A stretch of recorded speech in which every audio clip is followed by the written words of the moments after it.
लागणार आहे। म्हणून या ठिकाणी मी आपल्या सगळ्याला या सोशल मीडियाच्या माध्यमातून मी आवाहन करतोय आणि प्रशासनाला सुद्धा इशारा देतो की बाकी समाजाचं काही होईल, पण बसव ब्रिगेड नावाची संघटना या ठिकाणी आक्रमक भूमिका उद्यापासून घ्यायला सुरुवात करणार आहे।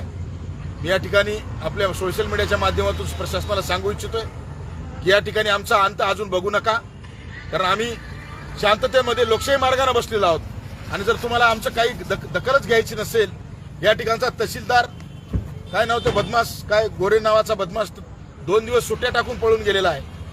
मला सर्व या माध्यमातून त्याला सांगायचं आहे, अरे बाबा हे कंदार आहे, लाल कंदारी म्हणतात आम्हाला, मन्याड खोऱ्याचं पाणी पिलेले लोक आम्ही आहोत। तू आत्ताच कालपोरा नवीन इथं आलेला आहेस, तुला अजून जबाबदारीची जाणीव नाही, इथले लोक कोण्या टोकाला जातील, त्याच्यामुळं हा प्रश्न त्वरित सोडवा। मी या ठिकाणी उद्या अनेक मंडळी येणार आहेत, उद्या सगळे समाज बांधव मोठमोठे घटक इथे येणार आहेत।